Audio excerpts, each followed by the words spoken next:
urumva nyine nk'urubyiruko ikintu nababwira nkanjye nakinaga urusimbi nkakina urusimbi rw'ibishyimbo nkabana n'abandi twita ibirara banywa itabi. Ntabwo ntinya kubivuga kuko Nyagasani yangiriye neza amagakiza, niyo mpamvu ndimo mwamamaza, ni nayo mpamvu duhuye nkemera kuganira nawe.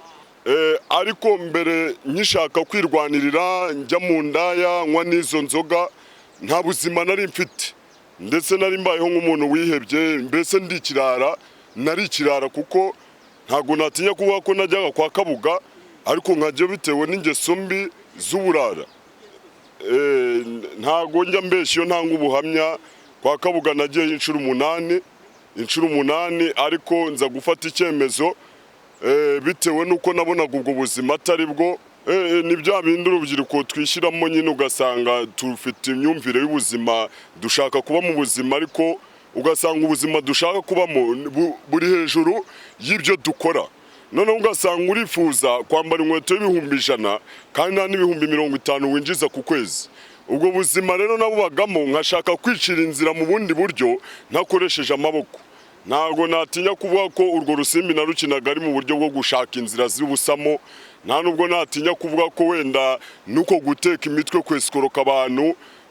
Imana nibyemera n'ubundi nzabibere kuko nabigenzaga, ariko noneho Imana iza kungira neza, mbona ko ibyo atari inzira nyayo, kuko ibyo natungaga byose nabonaga ari igihombo, kandi noneho nkaza gusanga n'ubundi ntacyo bimariye.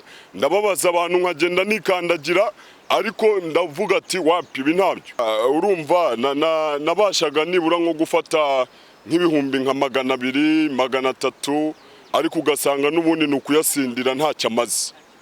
Ariko ubu noneho kubera kubw'inzira za Kristo no kubwo Imana igenda iduha ubwenge twebwe tudafite, igakangura intekerezo zacu, ubu iyo mbonye ibihumbi 10 mbasha kugira icyo mbitekerezaho. Nk'ubu ku bwa Kristo mfite urugo, mfite umwana, nkiri muri ibyo ntago nari mfite kwiyoroganiza, ariko none aha mfite umuryango, ndubatse, ndi umunyabiraka n'ubundi, yego ndakora nkashakisha uturaka.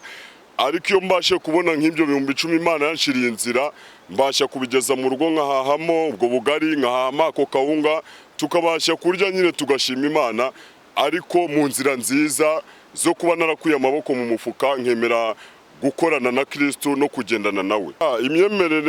Imyemerere irahindura. Ikintu duhinduraho idufasha guhindura imyumvire n'ibitekerezo dutekereza nabi, hanyuma tugatangira kugira ibitekerezo bizima, kubera ko tuba tumaze kwisobanukirwa. Ntabwo tuba tukiyoborwa n'ibiyobyabwenge cyangwa tukiyoborwa n'ikigare, ahubwo tuba tuyobowe n'umwuka wa Kristo. Uwo mwuka rero wemereye n'ubundi ugaca bugufi imbere y'Imana, ukavuga ngo Mana ndagushaka, nta kabuza Imana irakora. Gake gake birahinduka. Nk'ubu ndavuga ati ndi umunyabiraka, yego nibyo nta kazi mfite gafatika, urumva ndi umuyede, ndashakisha, ariko nibura ndasenga Imana nkayibwira ngo Mana ngiye gusenga ku cyumweru, ariko numfasha kuwa mbere ukampa akazi nkakora, nkabasha kugira amahirwe, nkabona amafaranga nzayageza mu rugo mbashe guhaha, hanyuma abana barye, nongere ntegereze nimbona kandi kazi nkore, hanyuma icyumweru nikigera nongere njye gushima Imana, nongere mvuga Imana. Umurongo nshobora gusangiza abajene nuko tugomba gukanguka tugakora. Ikindi nuko iyi si, iyo turi mu isi nyine tutari mu nzu y'Imana, cyangwa ngo tubashe kwiga ibya Kristo, bidufata kuba nyine tujya mu ubwo burara no gukora ibidakwiriye, tugakora ibitajyanye n'umuco nyarwanda. Ariko noneho iyo twemereye Kristo akatuyobora, tujya tubasha kuva mu isi hariya hanze muri bya biyobyabwenge.